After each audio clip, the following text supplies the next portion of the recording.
ಈಗ ನೋಡಿ ರುಬ್ಬಿಟ್ಕೊಂಡಿದ್ದು. ಎಲ್ಲರಿಗೂ ನಮಸ್ಕಾರ. ಎಲ್ಲರೂ ಹೇಗಿದ್ದೀರಾ? ಎಲ್ಲರೂ ಚೆನ್ನಾಗಿದ್ದೀರಾ ಅಂದ್ಕೊಂಡಿದ್ದೀನಿ. ನಾನು ಕೂಡ ಚೆನ್ನಾಗಿದ್ದೀನಿ. ಬನ್ನಿ, ಯಾರೆಲ್ಲ ಹೊಸದಾಗಿ ಚಾನಲನ್ನು ನೋಡ್ತಾ ಇದ್ದೀರಾ ಸಬ್ಸ್ಕ್ರೈಬ್ ಮಾಡ್ಕೊಳ್ಳಿ ನಮ್ಮ ಚಾನಲ್ನ. ಹಾಗೂ ಲೈಕ್ ಮಾಡಿ, ಶೇರ್ ಮಾಡಿ, ಕಮೆಂಟ್ ಮಾಡಿ. ಬನ್ನಿ, ಇವತ್ತಿನ ಲಾಗಲ್ಲಿ ಏನಿದೆ ಅಂತ ನೋಡೋಣ. ಬೆಳಗ್ಗೆಯಿಂದ ಹಿಡಿದು ಮಧ್ಯಾಹ್ನವರೆಗೂ ಕೂಡ, ಊಟ ಮುಗಿಯೋವರೆಗೂ ಕೂಡ ಯಾವ ರೀತಿ ಇರುತ್ತೆ ನನ್ನ ದಿನಚರಿ ಅನ್ನೋದನ್ನು ಸಿಂಪಲ್ಲಾಗಿ. ಅಡುಗೆ ಮನೆಯಲ್ಲೇ ಜಾಸ್ತಿ ಇರುತ್ತೆ, ಯಾಕಂದರೆ ನನಗೆ ಅಡುಗೆ ಮನೆಯಲ್ಲೇ ಜಾಸ್ತಿ ಕೆಲಸ ಯಾವಾಗಲೂ ಕೂಡ. ಬನ್ನಿ, ಯಾವ ರೀತಿ ಮಾಡ್ತೀನಿ, ಏನು ಇರುತ್ತೆ ಇವತ್ತು ಅಂತ ಹೇಳಿ ನೋಡೋಣ. ನೋಡಿ, ಹೊಸಲಿಗೆ ಬಾಗಿಲಿಗೆಲ್ಲ ರಂಗೋಲಿನ ಹಾಕ್ಕೊಂಡಿದ್ದೀನಿ. ಪೂಜೆ ಕೂಡ ಆಗಿದೆ. ಪ್ರತಿ ವಾರ ಕೂಡ ಎಳೆ ರಂಗೋಲಿನೇ, ಇದೇ ರೀತಿ ರಂಗೋಲಿನೇ ಹಾಕ್ಕೊಳ್ಳೋದು ನಾನು. ಚುಕ್ಕಿ ರಂಗೋಲಿನ ಹಾಕೋದಿಲ್ಲ. ಶುಕ್ರವಾರದ ದಿನ ಪೂಜೆ ಕೂಡ ಆಗಿದೆ. ನೋಡಿ, ಈ ಥರ ಬೆಳಗ್ಗೆ ಹೊತ್ತು ಅಷ್ಟೊತ್ತಿಗೆ ಬೇಗ ಬೇಗ ಪೂಜೆ ಮಾಡಿದ್ರೆ ಮನೆಯಲ್ಲೂ ಕೂಡ ಸಕಾರಾತ್ಮಕತೆ ತುಂಬ ಇರುತ್ತೆ. ನೋಡಿ, ನೀರು ಕೂಡ ಕಾಯೋದಕ್ಕೆ ಇಟ್ಕೊಂಡಿದ್ದೀನಿ. ಈಗ ಅಡುಗೆ ಮನೆಗೆ ಬಂದಿದ್ದೀನಿ ಪೂಜೆ ಎಲ್ಲ ಮುಗಿಸ್ಕೊಂಡು. ನೋಡಿ, ತೊವೆ ಮಾಡಿದ್ದೀನಿ. ಹೆಸರು ಕಾಳು ಎಲ್ಲವನ್ನು ಹಾಕಿಬಿಟ್ಟು ತೊವೆ ಮಾಡಿದ್ದೀನಿ. ಸ್ವಲ್ಪ ಬಿಸಿ ಇದೆ, ಅದು ತಣ್ಣಗಾದರೆ ಹೊಂದ್ಕೊಳ್ಳುತ್ತೆ ಚೆನ್ನಾಗಿ. ಸ್ವಲ್ಪ ಈ ರೀತಿ ಸೌಟಲ್ಲಿ ಕೈ ಆಡ್ಕೊಳ್ತಾ ಇದ್ದೀನಿ. ಹೆಸರು ಕಾಳು ಮತ್ತು ಕ್ಯಾರೆಟು, ಕ್ಯಾಪ್ಸಿಕಮು ಎಲ್ಲನೂ ಕೂಡ ಹಾಕ್ಕೊಂಡಿದ್ದೀನಿ ಚಪಾತಿಗೆ.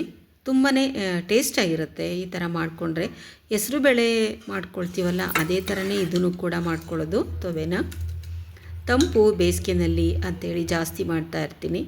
ಹಿಟ್ಟು ಕೂಡ ಕಲಸಿಟ್ಟಿದ್ದೀನಿ ಚಪಾತಿಗೆ. ಚಪಾತಿ ಕೂಡ ರೆಡಿ ಆಗಿದೆ. ಇವಾಗ ಚಪಾತಿಗೆ ಸ್ವಲ್ಪ ತುಪ್ಪ ಹಾಕ್ಕೊಳ್ತಾ ಇದ್ದೀನಿ. ಎಣ್ಣೆ ಚಪಾತಿನ ಅಪರೂಪಕ್ಕೆ ಮಾಡ್ಕೊಳ್ತೀನಿ, ಅಥವಾ ಬಾಕ್ಸ್ಗೆ ಕಟ್ಟಬೇಕಾದ್ರೆ ಎಣ್ಣೆ ಚಪಾತಿನ ಮಾಡ್ತೀನಿ. ಮನೆಯಲ್ಲೇ ಇದ್ದು ತಿನ್ನಬೇಕಾದ್ರೆ ಎಣ್ಣೆನ ಹಾಕೋದಿಲ್ಲ. ಈ ಥರ ತುಪ್ಪ ಹಾಕ್ಬಿಟ್ಟು ಎರಡನ್ನೂ ಕೂಡ ಒಂದ್ರ ಮೇಲೆ ಒಂದು ಹಾಕಿ ಎಣ್ಣೆನ ಸ್ಪ್ರೆಡ್ ಮಾಡ್ತೀನಿ. ನೋಡಿ, ಈ ಥರ ರೆಡಿ ಮಾಡಿ ಇಟ್ಕೊಳ್ತೀನಿ. ನೋಡಿ, ಎಲ್ಲ ರೆಡಿಯಾಗಿದೆ. ಇವಾಗ ತೊವೆನ ಹಾಕ್ಕೊಂಡು ತಿಂಡಿನ ಮಾಡ್ಕೊಳ್ಬೇಕು. ಇವಾಗ ನೋಡಿ ಎಷ್ಟು ಚೆನ್ನಾಗಾಗಿದೆ ಅಂತ ಹೊಂದ್ಕೊಂಡಿದೆ ಎಲ್ಲ. ಹೆಸರು ಕಾಳು ಹಾಕ್ಬಿಟ್ಟು ಮಾಡಿ ಈ ಥರ ತುಂಬ ಚೆನ್ನಾಗಿರುತ್ತೆ. ಒಂದಿನ ತೋರಿಸ್ತೀನಿ ಇದನ್ನು ಯಾವ ರೀತಿ ನಾನು ರೆಡಿ ಮಾಡಿದ್ದೀನಿ ಅಂತೇಳಿ. ಹೆಸರು ಕಾಳು ತಿಂದರೆ ತುಂಬ ಒಳ್ಳೆಯದು. ನಮ್ಮನೇಲಿ ಹೆಸರುಬೇಳೆ, ಹೆಸರು ಕಾಳು ಜಾಸ್ತಿ ಖರ್ಚಾಗ್ತಾ ಇರುತ್ತೆ. ಇವಾಗ ತೊಗರಿಬೇಳೆಯನ್ನು ಬೇಯಿಸಿ ಇಟ್ಕೊಂಡಿದ್ದೀನಿ ಸಾಂಬಾರಿಗೆ. ತಿಂಡಿ ಎಲ್ಲ ಮುಗಿಸ್ಕೊಂಡು ಸ್ವಲ್ಪ ಹೊತ್ತು ಬೇರೆ ಫೋನು ಅದೆಲ್ಲ ನೋಡಿ ರೆಸ್ಟ್ ಮಾಡಿ ಬಂದು ಬೇಳೆ ಬೇಯಿಸಿ ರೆಡಿ ಮಾಡಿದ್ದೀನಿ ಸಾಂಬಾರಿಗೆ. ಅಡುಗೆ ಆಗಬೇಕಲ್ಲ ಇವಾಗ ಅಂತ ಹೇಳಿ.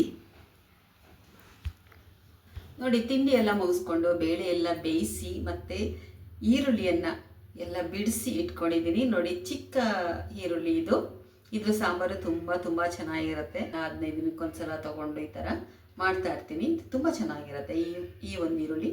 ಇದು ಸಾಂಬಾರಿಗಷ್ಟೇ ಅಲ್ಲ, ಇದನ್ನು ಬಿಸಿಬೇಳೆ ಬಾತ್ಗೆ ಹಾಕಿದರೂ ಕೂಡ ಈರುಳ್ಳಿ ತುಂಬ ಟೇಸ್ಟ್ ಕೊಡುತ್ತೆ. ಬನ್ನಿ, ಇದ್ರದನ್ನು ಸಾಂಬಾರು ಮಾಡೋಣ. ಚಿಕ್ಕ ಈರುಳ್ಳಿಯಿಂದ ಮಾಡುವಂತಹ ಈರುಳ್ಳಿ ಬೇಳೆ ಸಾಂಬಾರು ಯಾವ ರೀತಿ ಮಾಡೋಣ ಅಂತೇಳಿ ನೋಡೋಣ.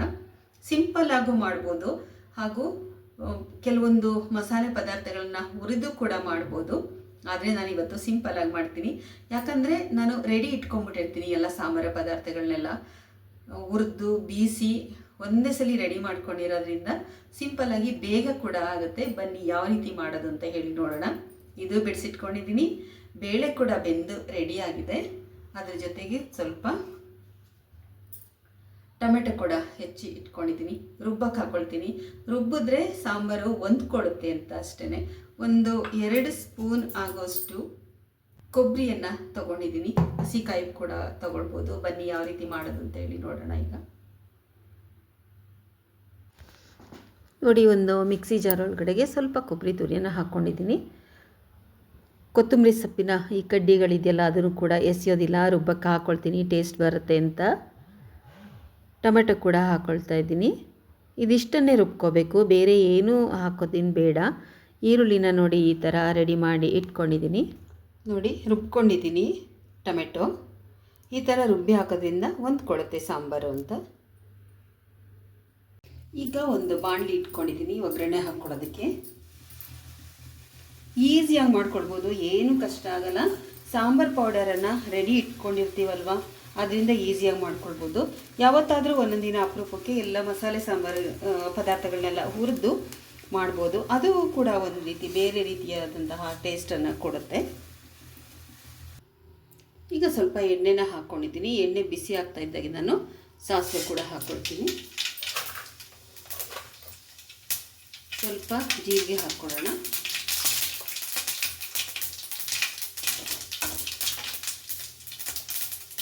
ಇವಾಗ ನಾನು ನೋಡಿ ಈರುಳ್ಳಿನ ಇದಕ್ಕೆ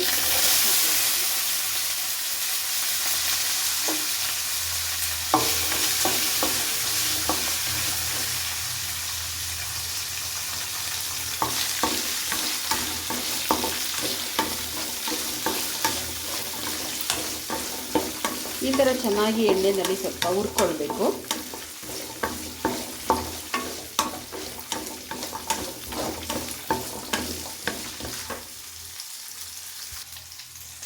ಈಗ ನೋಡಿ ರುಬ್ಬಿಟ್ಕೊಂಡಿದ್ದಲ್ಲ ಸ್ವಲ್ಪ ಕೊಬ್ಬರಿ ಮತ್ತು ಟೊಮೆಟೊ ಇದನ್ನು ಕೂಡ ಇವಾಗ ಇದಕ್ಕೆ ಸೇರಿಸ್ಕೊಳ್ತೀನಿ.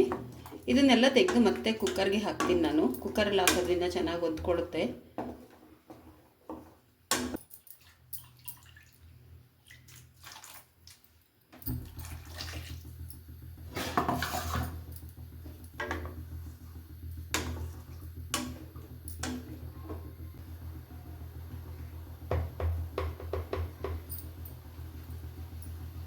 ಇಷ್ಟು ಖಾರದ ಪುಡಿಯನ್ನು ನಾನು ಹಾಕ್ಕೊಳ್ತಾ ಇದ್ದೀನಿ.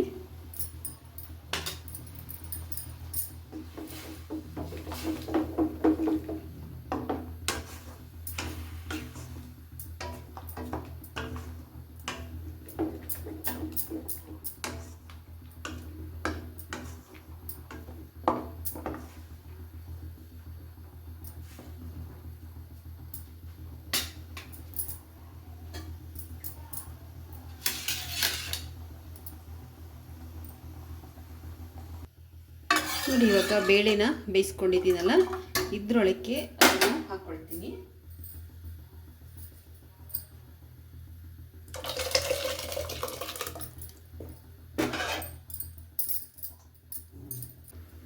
ಇವಾಗ ಸ್ವಲ್ಪ ಉಪ್ಪನ್ನು ಸೇರಿಸ್ಕೊಳ್ಳೋಣ, 1 ಸ್ಪೂನಷ್ಟು.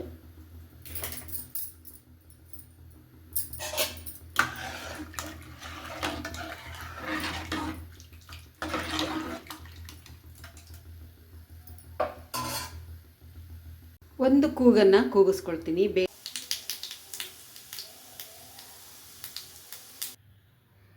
ನೋಡಿ ಒಂದು ಸಲ ಕೂಗಿಸ್ಕೊಂಡಿದ್ದೀನಿ ಅಷ್ಟೇ.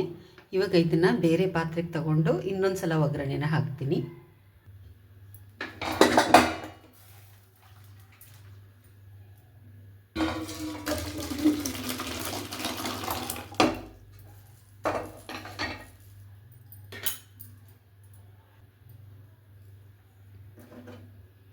ಇವಾಗ ಇದಕ್ಕೆ ಇನ್ನೊಂದು ಸಲ ಒಗ್ಗರಣೆ ಹಾಕ್ಕೊಳ್ತಾ ಇದ್ದೀನಿ ನೋಡಿ.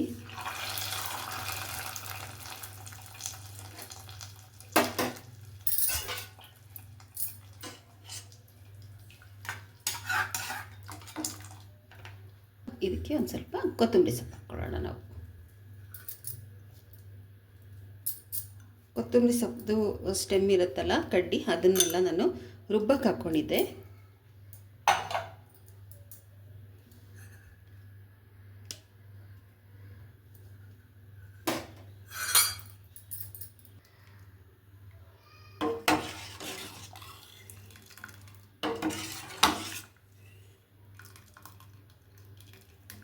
ನೋಡಿ ಈರುಳ್ಳಿ ಇದೆ, ಬೇಗನೆ ತೆಕ್ಕೊಂಡು ಬಿಡಬೇಕು. ಒಂದು ಸಲ ಕೂಗಕ್ಕೆ ಬರುತ್ತಲ್ಲ ಆವಾಗಲೇ ಸ್ಟವ್ ಆಫ್ ಮಾಡಿ ಪ್ರೆಷರ್ ಹೋಗಿಸಿ ತೆಗೆದುಬಿಟ್ಟಿದ್ದೀನಿ ನಾನು. ಸಾಂಬಾರು ಅಷ್ಟು ಟೇಸ್ಟಾಗಿರುತ್ತೆ, ತುಂಬ ಚೆನ್ನಾಗಿರುತ್ತೆ. ಈ ಥರ ಒಂದು ಸಲ ಮಾಡಿ ನೀವು. ಆಯಿತು, ಊಟದ ಸಮಯ ಕೂಡ ಆಯಿತು. ಸ್ವಲ್ಪ ಸೌತೆಕಾಯಿನೂ ಕೂಡ ಹೆಚ್ಚಿ ಇಟ್ಕೊಂಡಿದ್ದೀನಿ. ಊಟಕ್ಕೆ ಸೌತೆಕಾಯಿ ಇದ್ದರೆ ಅದು ಕೂಡ ರುಚಿ ಕೊಡುತ್ತೆ. ಮೊಸರು ನೋಡಿ, ಮೊಸರು ಈ ಥರ ಪಕ್ಕದಲ್ಲಿ ಇಟ್ಕೊಂಡಿದ್ದೀನಿ.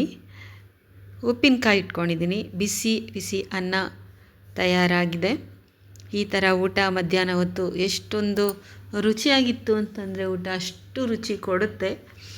ಸಾಂಬಾರಂತೂ ತುಂಬಾ ಚೆನ್ನಾಗಿತ್ತು. ಇದ್ರ ಜೊತೆಗೆ ಚಪಾತಿ ಕೂಡ ಇಟ್ಕೊಳ್ಬೋದು. ಆದರೆ ನಾನು ಚಪಾತಿಯನ್ನು ಇಟ್ಕೊಂಡಿಲ್ಲ, ಯಾಕೆಂದರೆ ಬೆಳಗ್ಗೆ ಚಪಾತಿ ತಿಂದಿರೋದ್ರಿಂದ ಮಧ್ಯಾಹ್ನ ಅನ್ನ ಊಟ ಮಾಡಿಬಿಡ್ತೇನೆ. ನಮ್ಮನೇಲಿ ಹಾಗೆಯೇ ಮಧ್ಯಾಹ್ನ ಹೊತ್ತು ಅನ್ನ ಊಟ ಮಾಡ್ಕೊಳ್ತೀವಿ. ಒಂದೊಂದು ದಿನ ಅನ್ನ ಮಾಡಿರೋದಿಲ್ಲ, ಯಾಕಂದರೆ ಮನೆಯಲ್ಲಿ ಡಿಮ್ಯಾಂಡ್ ಇರುತ್ತೆ ಬೇರೆ ಏನಾದರೂ ಮಾಡು, ಅನ್ನ ಬೇಡ ಅಂತ. ನೋಡಿ ಸಾಂಬಾರು ಕೂಡ ಹಾಕ್ಕೊಳ್ತಾ ಇದ್ದೀನಿ. ಅದ್ರ ಮೇಲೆ ಒಂದು ಸ್ವಲ್ಪ ತುಪ್ಪನ ಹಾಕ್ಕೊಳ್ತಾ ಇದ್ದೀನಿ. ಬಿಸಿ ಅನ್ನಕ್ಕೆ ಈ ಥರ ತುಪ್ಪ ಹಾಕ್ಕೊಂಡು ಸಾಂಬಾರು ಹಾಕ್ಕೊಂಡು ತಿಂತಾಯಿದ್ರೆ ಎಷ್ಟು ರುಚಿ ಇರುತ್ತೆ ಅಂದರೆ ಅಷ್ಟು ರುಚಿಯಾಗಿರುತ್ತೆ.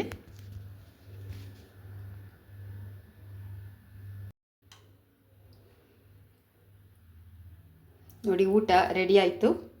ಸಾಂಬಾರು ಮಾತ್ರ ತುಂಬ ಚೆನ್ನಾಗಾಗಿದೆ, ಗಮ್ ಅಂತ ಇದೆ. ಬಿಸಿ ಅನ್ನ, ಮೊಸರು ಹಾಗೂ ಸೌತೆಕಾಯಿ ಇದೆ. ಹಪ್ಪಳ ಹಾಕ್ಕೊಂಡಿಲ್ಲ ಇವತ್ತು ನಾನು, ಉಪ್ಪಿನಕಾಯಿ ಇದೆ. ನಾನು ಊಟ ಮಾಡ್ಕೊಂಡು ಬರ್ತೀನಿ. ನೋಡಿ ಚಿಕ್ಕ ಈರುಳ್ಳಿಯನ್ನು ಉಪಯೋಗಿಸ್ಕೊಂಡು ಒಂದು ಒಳ್ಳೆಯ ರುಚಿಯಾದಂತಹ ಸಾಂಬಾರನ್ನು ಮಾಡಿದ್ದೀನಿ. ತುಂಬಾ ಚೆನ್ನಾಗಿದೆ. ಈ ಥರ ನೀವು ಕೂಡ ಒಂದು ಸಲ ಟ್ರೈ ಮಾಡಿ.